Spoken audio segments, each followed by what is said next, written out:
41వ దావీదు కీర్తన మార్చి చదువుతుంది. కీర్తన 41వ దావీదు కీర్తన మాకు వచ్చి నడిపించవలసింది మనం చేస్తాం. పేదలను కటాక్షించేవాడు ధన్యుడు. ఆపత్కాలమందు యెహోవా వాణ్ణి తప్పించు.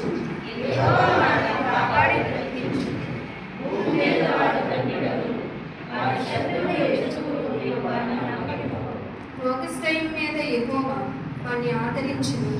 రోగము కలుగుగా నీవే వాణ్ణి స్వస్థపరచెను.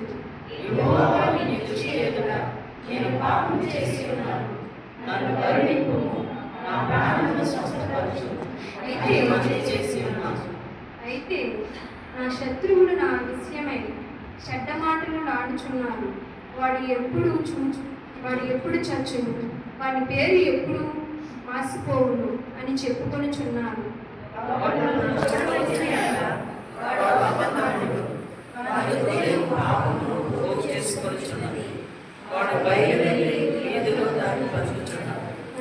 నన్ను ద్వేషించి వారు కూడి నా మీద గుసగుసలాడుచున్నారు. నశింపజేయవలనని వారు నాకు కీడు చేయని ఆలోచించుచున్నారు.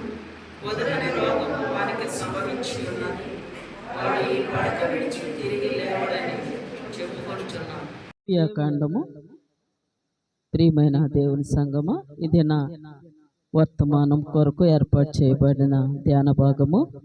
లేవియా కాండము 26వ అధ్యాయము 11, 12 వచనాలు చదువుకుందాం. నా మందిరమును మీ మధ్య ఉంచెదను, మీ యందు నా మనసు అసహ్యపడదు. నేను మీ మధ్య నడిచెదను, మీకు దేవుడినై యుందును, మీరు నాకు ప్రజల యుందురు. చాలు. నా మందిరమును మీ మధ్య ఉంచెదను, మీ యందు నా మనస్సు అసహ్యపడదు. నేను మీ మధ్య నడిచెదను, మీకు దేవుడినై యుందును, మీరు నాకు ప్రజలై యుందురు. ఇదిన వర్తమానము. మందిరము. దేవుని మందిరము ఎందుకు, ఎవరి కోసము, దేనికోసము, ఎందుకు? దేవుని మందిరం యొక్క విలువేంటి? దేవుని మందిరం యొక్క ఆధిక్యత ఏంటి? దేవుని మందిరానికి వచ్చుట వలన మనకు కలిగే ఆశీర్వాదాలు ఏంటి? దేవుని మందిరానికి మన కుటుంబాలతో, మన పిల్లలతో ఆయన దగ్గరికి వస్తే ఆయన మనకి ఏం చేస్తారు? ఇదేనా మన అంశము, మందిరము. దేవుని బిడ్డలారా, ఇక్కడ చూసినట్లయితే ప్రభు అంటున్నారు, నా మందిరము మీ మధ్య ఉంచెదను. ప్రతి గ్రామంలో మందిరం ఉంటుంది, ప్రతి పట్టణాల్లోనూ, దేశంలో అనేక వందల వేల లక్షల మందిరాలు ఉంటాయి.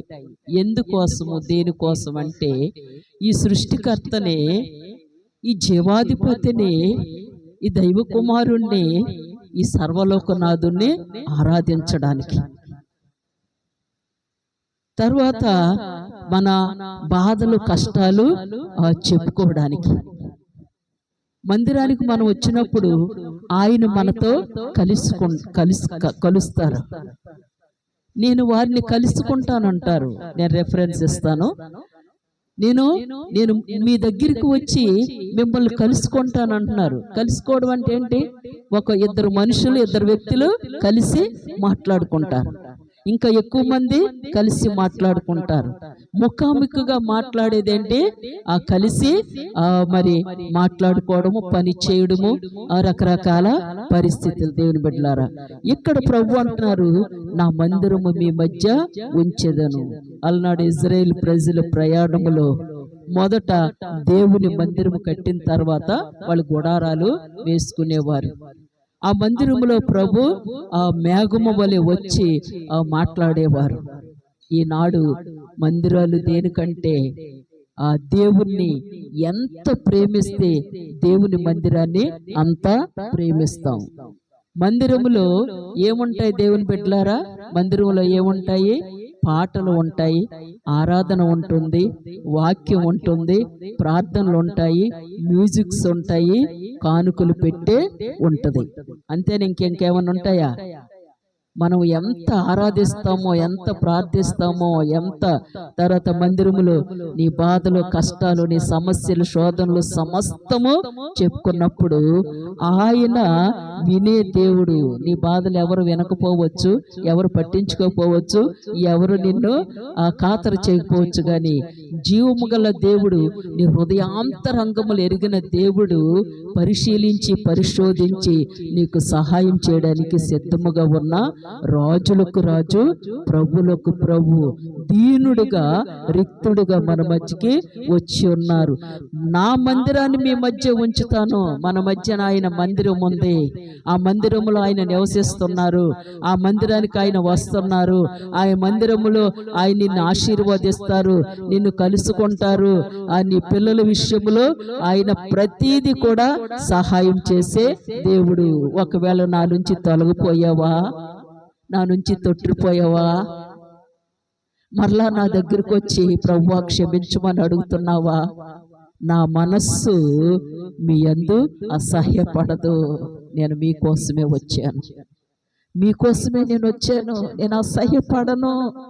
నా దగ్గరకు వచ్చేవారిని ఎంత ఘోర పాపినైనా ప్రేమించి క్షమించే దేవుడుని, నన్ను అసహించుకునే దేవుడును కాదు, త్రోసివేసే దేవుడును కాదు, నీవు నాకు అక్కర్లేదు అనే దేవుడును కాను.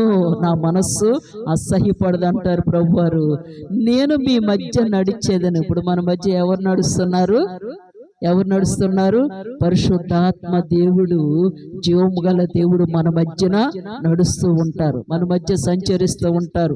ఎవరు ఏ హృదయంతో వాక్యం వింటున్నారు, ఎవరు ఏ మనసుతో వాక్యం వింటారు, ఎవరు పిల్లలతో మరి ఆడుకుంటుంటారో, ఎవరు పిల్లలని ఎంత డిసిప్లైన్లో పెట్టుకుంటారో, ఏ తల్లి ఆ పిల్లని ఆ తల్లి దగ్గరే కూర్చోబెట్టుకోవాలి.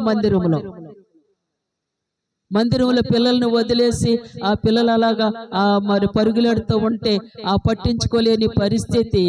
అది దేవుణ్ణి నీవు గౌరవించినట్లు కాదు. దేవుడు సంచరిస్తున్నారు, దేవుడు నడుస్తున్నారు. మందిరం అంతా నేను వచ్చి మీ మధ్య నడిచేదను. వాక్యమేనా, నా సొంత మాటలు ఇవి. నేను మీ మధ్య నడిచేదను, మీకు దేవుడిన యుందును, మీరు నాకు ప్రజలై ఉందురు.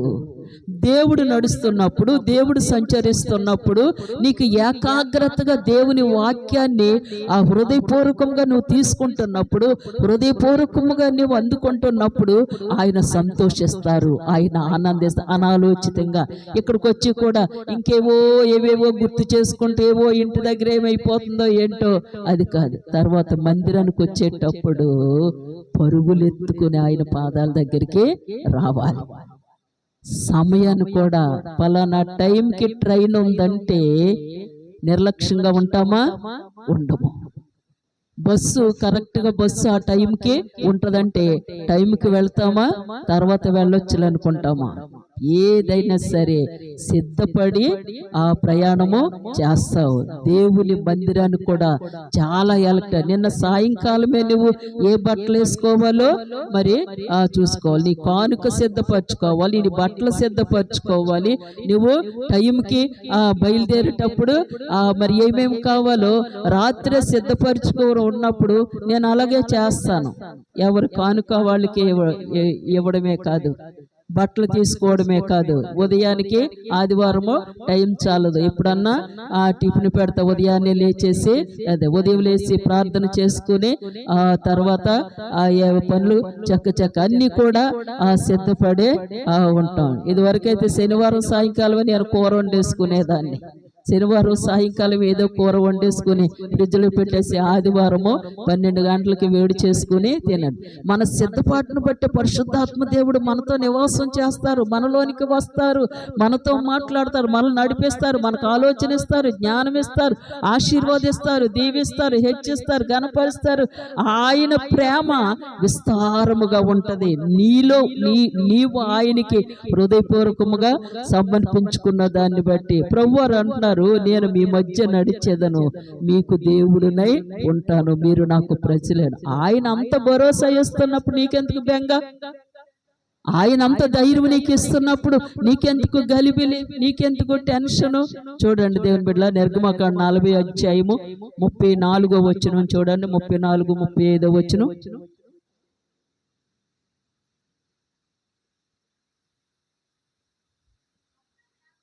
అప్పుడు మేఘము ప్రత్యక్షపు గుడారమును కమ్మగా యెహోవా తేజస్సు మందిరమును నింపెను. ఆ మేఘము మందిరము మీద నిలుచుట చేత మందిరము యెహోవా తేజస్సుతో నిండెను గనుక మోషే ప్రత్యక్షపు గుడారంలోనికి వెళ్ళలేకపోయాను. మందిరములో ఏముంటదమ్మా? దేవుని తేజస్సు ఉంటది, దేవుని ఆత్మ. ప్రభు అంటున్నారు, ఒక స్తంభము ఒక అగ్నిగా, నా యజ్ఞే ఒక స్తంభము ప్రభావముగా, ఒక స్తంభము ఆ ఆత్మతో నింపబడి, ఒక స్తంభము తేజస్సుతో నింపబడింది. మొదట్లోనే ప్రభు మాట్లాడాను. ఇవి పునాదులేసి ఒక ప్లాట్ఫామ్ గా ఉన్నప్పుడు 11 రోజులు ఉపవాస ప్రార్థనలు చేసిన తర్వాత ఈ మందిరము కట్టబడి, ఈ సంవత్సరం వర్షాలు ఎక్కువ, త్వరగా ప్రారంభించండి, నేను కట్టుకుంటాను, నేను కట్టించుకుంటాను నా మందిరము అని ప్రభు మాట్లాడు. ఈ మందిరములో నిత్యము నేను నివసిస్తానని ప్రభు వారు వాగ్దానం చేశారు. ఈ మందిరంలో నువ్వు కూర్చున్నావు అంటే, చాలా మంది సేవకులు బిఫోర్ లాస్ట్ 5th సండేని మధు మనోహరం గారు వస్తే మందిరంలో అడుగుపెట్టగానే పీస్ అనిపించిందని అంటారు. తర్వాత చాలా మంది సిస్టర్, నిర్మలా సిస్టర్స్, చాలా మంది శారా సిస్టర్ గారు ఏంటోనండి, మందిరానికి రాగానే పీస్ అనిపించింది. పీస్ అంటే ఏంటి? సమాధానం, శాంతి. ఈ మందిరము కన్నీటితో కట్టబడిన మందిరము. ఏదో ఇటుకు బెడ్డ రాయ ఏదో మనుషులు కాదు, ప్రతి ఇటుకు కూడా కన్నీటి చుక్క. దేవుని పెట్టారా, ఏదో ఆషామాషిగా ఆ మందిరము కట్టడము, నడిపించడము, ఏదో యాంత్రికంగా వెళ్ళిపోవడం పొట్టు పోషణ కోసము కానే కాదు. దేవుడు ఎలాగైనా పోషించుకోగలడు. ఆయన ప్రభావము, ఆయన తేజస్సు ఎక్కడుంటుంది? మందిరం అంతా నిండి ఉంటుందంట. దేవుని బిడ్డల, ఈ మందిరము నిండగా ఆయన తేజస్సు, ప్రపంచమంతా ఈ పరిశుద్ధ దినము ఆరాధనలు జరుగుతాయి. ఇది మనకు ప్రత్యేకమైన దినము. ఈ దినాన్ని వేరే పనులు, వేరే ఇది ఏ కార్యక్రమం ఏది పెట్టుకోవడానికి వీలు లేదు. ఆయన ఆశీర్వాదానికి ఇవ్వడానికి నేను ఆశీర్వదించే దినం ఇది. నీ పరిస్థితులన్నీ ఆయనతో చెప్పుకునే దినము, నిన్ను కలుసుకునే దినము, నీకు సహాయము చేసే దినము. దేవుని బిడ్డలారా చూడండి, నిర్గమకాండము 25 అధ్యాయం 22వ వచనము.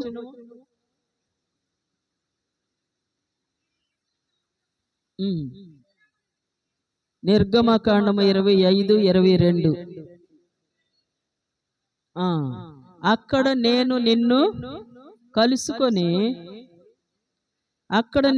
కలుసుకొని కరుణాపీఠం మీద నుండి, శాసనముల గల మందసం మీద నుండి, 2 కెరూబుల మీద నుండి నేను ఇశ్రాయేలీల నిమిత్తం మీకు ఆజ్ఞాపించి సమస్తమును నీకు తెలియచెప్పేదను. అక్కడ నేను నిన్ను కలుసు పొందను. ఇక్కడ ఎవరిని కలుసుకోవడానికి వచ్చాము? దేవుని వాక్యం వినడానికి వచ్చాము. దేవుడు మనల్ని కలుసుకుంటున్నారు. ఒక స్నేహితుడు స్నేహితునితో మాట్లాడినట్లుగా దేవుడు మోషేతో మాట్లాడారు.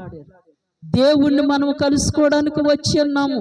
ఏదో ఆదివారం పాటించాలి, విశ్రాంతి దినం పాటించాలి, ఆదివారం వెళ్ళి కూర్చొని వచ్చేదామని అది కాదు. దేవుని బిడ్డలారా, దేవుణ్ణి మనం కలుసుకోవడానికి వచ్చామో, ఆ దేవుని దీవెనలు పొందుకోవడానికి వచ్చామో, దేవుడు మనతో ఏం మాట్లాడతారో, ఏదైనా ఇంపార్టెంట్ ఉన్నప్పుడు ఫోన్ చేసి పలానా స్థలానికి రా, నీతో మాట్లాడాలంటే నీ ఫ్రెండ్, నీ స్నేహితులు పలానా స్థలానికి వచ్చారు. అక్కడికి వచ్చి ఏం చేస్తావు? అతను కలుసుకుని నీవు ఏం చెప్పాలనుకుంటున్నావో అవి చెప్తావు. ఇది కూడా ఆయన నిన్ను కలుసుకునే స్థలము, నీవు ఆయన్ని ఆరాధించే స్థలము. దేవుని మందిరం అనేది చాలా చాలా చాలా చాలా ఇంపార్టెంట్. కొంతమంది ఈ మధ్య యూట్యూబ్లు అంట మరి వాట్సాప్లు అంట విని రకరకాలుగా మందిరానికే వెళ్ళాలా, ఇంట్లో వాక్యం వినకూడదా, టీవీలో వాక్యం వినకూడదా, సెల్ ఫోన్లో బోర్డు వాక్యాలు వస్తాయి. నీ కష్టం వస్తే, నీకు మరణం అయితే నిన్ను మోసే వరకు ఎవరు బాధ్యత? మందిరం నడిపించే, సంఘము నడిపించే దైవజనుడిది బాధ్యత. ఆ సెల్ ఫోన్ పాస్టర్ గారు వచ్చి నిన్ను మోస్తారా? ఆ సెల్ ఫోన్ యూట్యూబ్ పాస్టర్ గారు వచ్చి నీ కష్ట సుఖాలప్పుడు నీకు ప్రార్థన చేస్తారా? లేదు దేవుని బిడ్డ. కాబట్టి మందిరం అంటే నువ్వు పిచ్చి పడాలి. మందిరాన్ని ఎంత ప్రేమిస్తావో దేవుణ్ణి అంత ప్రేమిస్తావు, అంత ఆరాధిస్తావు, అంత క్షేమము నీకు కలుగుతుంది. దేవుని బిడ్డలారా, కీర్తనల గ్రంథం 52:8 వచనం చూడండి. కీర్తనల గ్రంథం 52:8 నేనైతే దేవుని మందిరములో పచ్చని ఒలీవ చెట్టు వలె ఉన్నాను. ఎక్కడ ఎదుగుతున్నారంట? పిల్లలు, తల్లులు, తండ్రులు ఎక్కడ ఎదుగుతున్నారు? నా శక్తి చేత, నా బలము చేత, నా జ్ఞానం చేత నేను పెద్దదాన్ని అయిపోతున్నాను, మేము పెద్దోళ్ళం అయిపోతున్నాము అనేసి అనుకోవడానికి ఏ యోగ్యత లేదు మనకి. మనం ఎందుకు పనికిరాం. దేవుని పట్ల ఈ రోజు కనిపించిన వాళ్ళు రేపు మాయమైపోతున్న భయంకరమైన దినాల్లో ఉన్నాం. ఎక్కడ ఆరోగ్యం లేదు. ఏ ఇంటిలో ఏ వ్యక్తికి కూడా ఆరోగ్యము లేదు. ఒకప్పుడు బలముగా కష్టపడి మరి ఒంటి నిండుగా ఆరోగ్యం ఉన్నవాళ్ళు సడన్ గా నరాలు వీక్నెస్, శక్తి లేకుండా ఆరోగ్యం లేదు. భూమి మీద ఆరోగ్యము లేదు. ప్రభు అంటారు యెషయా గ్రంథంలో, భూమి తట్టు తేరి చూడగా ఎక్కడ చూసినను బాధలు, కష్టాలు, అంధకారము, అనారోగ్యముతో నిండి ఉన్నారంట దేవుని బిడ్డలారా. కాబట్టి దేవుని మందిరమునకు రావాలి. ఎన్ని పనులున్నా, నీకు 1,000,000 పని ఉన్నా సరే మందిరము తర్వాతే, మందిరము ఆశీర్వాదము తీసుకునే వెళ్ళాలి. 92 కీర్తనలు 92:13 చూడండి. యెహోవా మందిరములో నాటబడిన వారై మన దేవుని ఆవరణములో వర్ధిల్లెదరు. ఇంతకు ముందు వాక్యం ఏం చేసుకుంటే, పచ్చని ఒలీవ చెట్టు వలె నీ పిల్లల చదువుల్లో, నీ కుటుంబ అవసరతల్లో, నీ పరిస్థితుల్లో పచ్చగా వర్ధిల్లుతావు. దేవుని మందిరముల ఆత్మతో నీవు నింపబడతావు.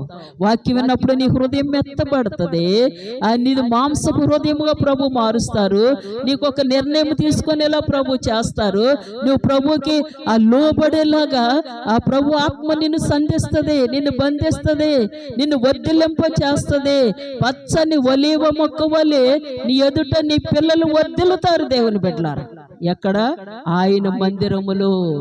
ఆయన మందిరాన్ని విడిచిపెట్టి నా ఇష్టము, నేను నా చిత్తము, నా ఇష్టానుసారంగా జీవిస్తానంటే ఆయన దెబ్బ కొడితే మనం ఎందుకు పని? మనుషులు దెబ్బ కొట్టినా తట్టుకోగలం, కానీ దేవుని దెబ్బ తట్టుకోగలమా? తట్టుకోలేము. దేవుని బిడ్డలారా, అది చాలా భయంకరముగా ఉంటది. మా మీద కూడా అనేక రోమర్స్ అనేక సంఘంలో ఎన్నో శోధనలు, సమస్యలు వచ్చినప్పుడు ప్రభు మాకు ఇచ్చిన వాగ్దానం మాతో మౌనముగా ఉండి ప్రార్థన చేయమన్నారంట. ఆనాడు ఇశ్రాయేలు జనాంగం మీరు ఊరకనే ఉండమన్నారు. అంతే, మీరు ఊరక నిలుచుండి చూడడు. ఆ ఎర్ర సముద్రం నాకు ఏపాటి, ఆ యోర్దాను నది ఏపాటి, ఆ ఎరుకో గోడలు ఏపాటివి, నా శక్తి దగ్గర, నా బలము దగ్గర అవి ఏపాటి అంటారు ప్రభువారు. సముద్రం ఏంటి?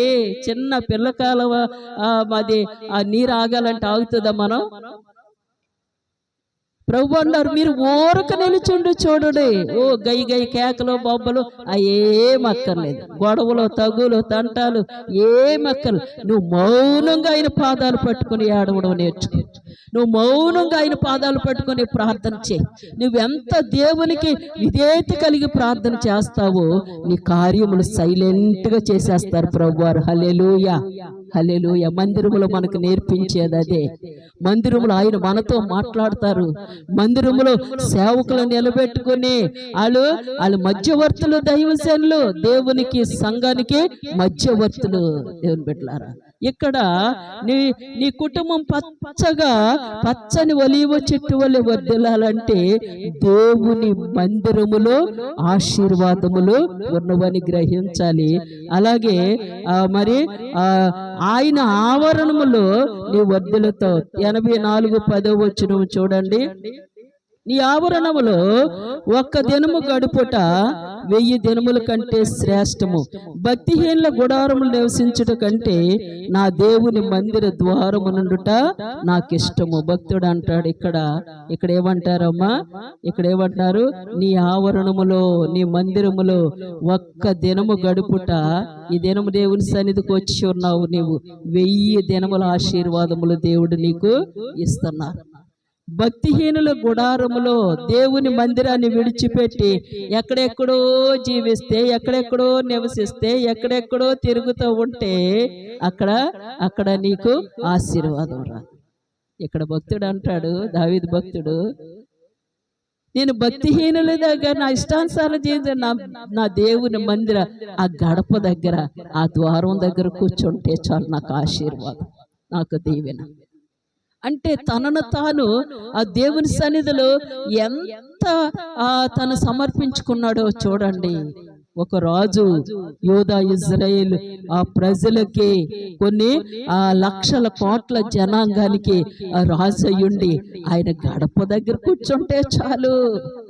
పరిశుద్ధ దినాన్ని, పరిశుద్ధ ఆదివారమున ఆ మందిరము ఆ గడప దగ్గర కూర్చుంటే చాలు ఆయన ఆశీర్వాదము నా మీదకి వస్తుందని అంట. 2వ వచనంలో ఉంటుంది 84లో, యెహోవా మందిరములు చూడవల్లని నా ప్రాణము ఎంతో ఆశపడుచున్నది. అది ఎప్పుడు సొమ్మసిల్లుతావమ్మా?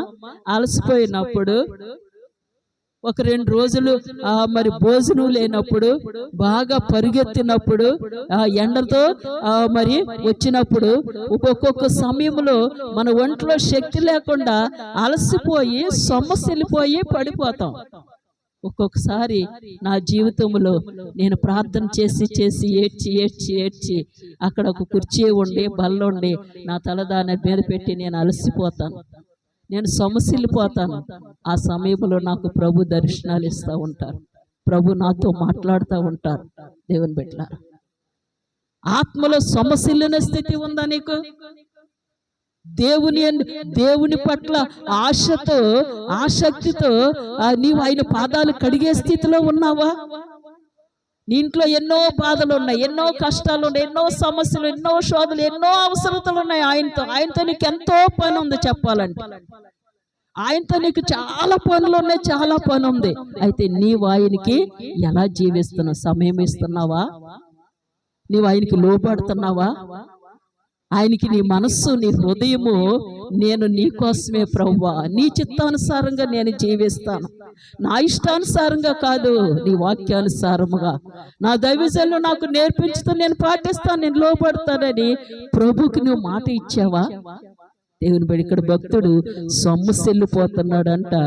తర్వాత చూసినట్లు 4వ వచనంలో, నీ మందిరం నందు నివసించు వారు ధన్యులు, వారు నిత్యము నిన్ను స్తుతిస్తారు.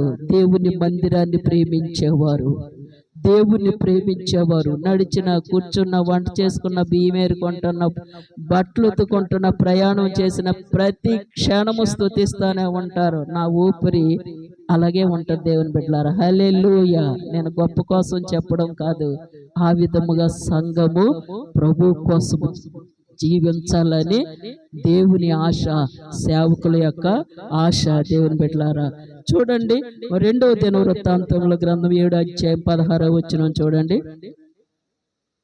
దినవృత్తాంతముల గ్రంథము 2వ దినవృత్తాంత గ్రంథము 7:16 వచనం, నా పేరు ఈ మందిరమునకు నిత్యము ఉండునట్లుగా నేను దాన్ని కోరుకొని పరిశుద్ధ పరిచితిని, నా దృష్టియు నా మనస్సును నిత్యము దాని మీద ఉండును. చాలా ప్రతిష్ఠించిన తర్వాత ఈ మందిరము ఎవరికమ్మా? దేవునికే. ఈ ఇల్లు దేవునికే. ఇంట్లో మనమందరం ఆయన బిడ్డలము, ఆయన సభ్యులము. మనందరూ ఒక కుటుంబము. ఇక్కడ అంటున్నారు, నా పేరు ఈ మందిరమునకు నిత్యము ఉండునట్లుగా నేను దాన్ని కోరుకొని పరిశుద్ధపరిచితిని. అందుకనే ఆ గృహ ప్రతిష్ఠ అప్పుడే కాదు, మందిర ప్రతిష్ఠ అప్పుడే కాదు, ఏం పాట పాడతారు? పరిశుద్ధ పరిశుద్ధ పరిశుద్ధ ప్రభువా, పరిశుద్ధపరుస్తారు దైవజనులు అడుగుపెట్టి. హల్లెలూయా.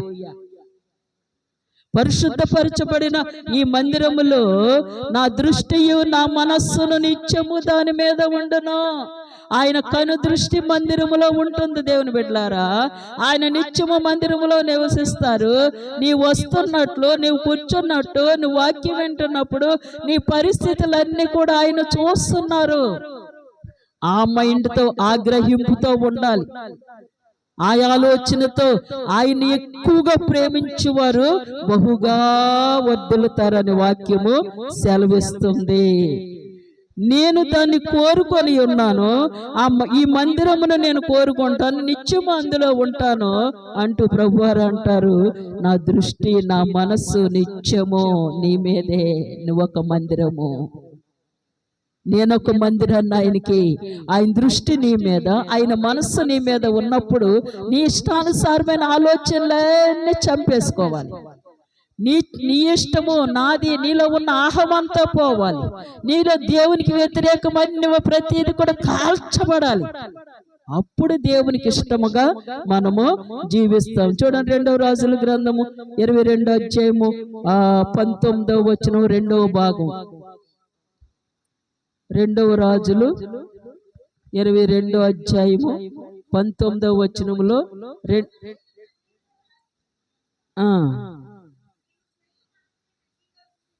నీవు చేయు మనవిని నేను అంగీకరించి ఉన్నాను.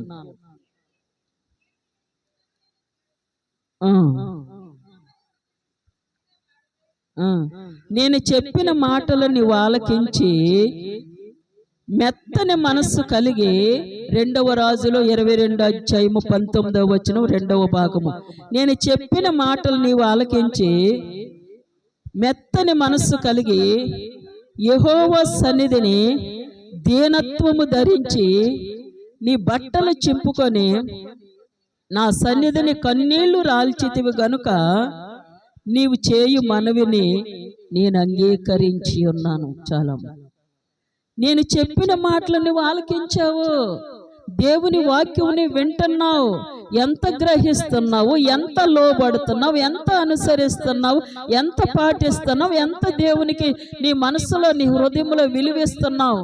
ఆయన తప్ప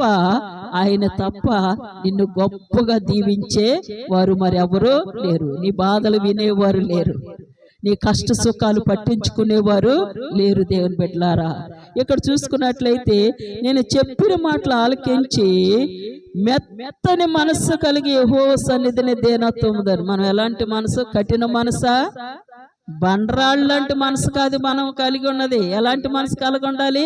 మెత్తని మనసు. ఎవరైనా కష్టం చెప్తే నీ కన్నీరు వచ్చేయాలి. ఎవరైనా బాధలు చెప్పుకుంటే అది నీ బాధగా, నీ శరీరంలో బాధగా, నీ నరాలు బాధగా, నీ హృదయ బాధగా నీ సన్నిధిలో, దేవుని సన్నిధిలో నీవు ఏడవాలి. అది దేవునికి ఇష్టమైన మెత్తని మనస్సు. మెత్తని మనస్సు దేవుని బిడ్డలారా. రాతి గుండెను మీలో నుండి తీసివేసి మాంసపు గుండెను మీకు ఇస్తానంటారు. ఇక్కడ చూసినట్లయితే మరి మెత్తని మనస్సు కలిగి యెహోవా సన్నిధిని మనం ఎలాగుండాలి? దీనత్వము ధరించి. ఒబీడియన్స్ కావాలి ఆయనకి. దీనత్వము ధరించి. నాకేంటన్న మనసు వచ్చిందా? తేజో నక్షత్రము త్రోసివేయబడింది. నాకేం తక్కువ, నాకేంటి, నేనేంటి, నా రేంజ్ ఏంటి, నేనేంటి?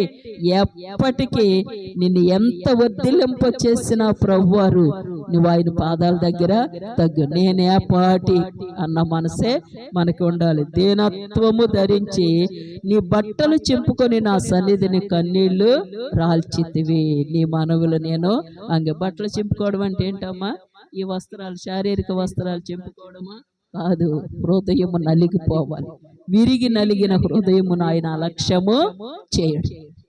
విరిగిన మనస్సు ఆయనకి. నీకన్నీ కలిగి ఉన్నా, నీకు ఇంట్లోనూ అన్ని ఉన్నా సరే, నీకు అన్ని కలిగి ఉన్నా సరే, ఆయన పాదాల దగ్గర నువ్వు ఏడవలసిందే, కన్నీరు రాల్చవలసిందే. కన్నీళ్ళతో ఆయన పాదాలు కడగాలి. అనేక మంది కోసం, నీ ఇరుగు పొరుగు వారి కోసం, నీ కుటుంబము కోసము. దేవుని బిడ్డలారా, రాత్రి దేవుడు మంచిగా వాక్యం నడిపించి ఉన్నారు. ఇశ్రాయేలీలు 10వ తెగులు ఐగుప్తు దేశములో దేవుడు పంపించినప్పుడు వాళ్ళు ఏం చేశారు? ప్రభు ఏం చెప్పారు? ఏడాది లోపు గొర్రె పిల్లను వధించి ఆ రక్తమును పళ్ళెములో పట్టి హిస్సోపు కుంచెతో ఆ నిలువు కమ్మిలకు, పై కమ్మికి, 3 కమ్మిలకి కూడా ఆ రక్తము రాయమన్నాడు. యెహోవా దిగి వచ్చి, యెహోవా మీ మధ్యన సంచరి. ఆయన దూతను పంపించలేదబ్బా, ఆయన దూతను పంపించలేదు, కానీ యెహోవా మీ మధ్యన సంచరిస్తున్నప్పుడు సంహారపు దూత మిమ్మల్ని మీకు ఏ హాని చేయదు.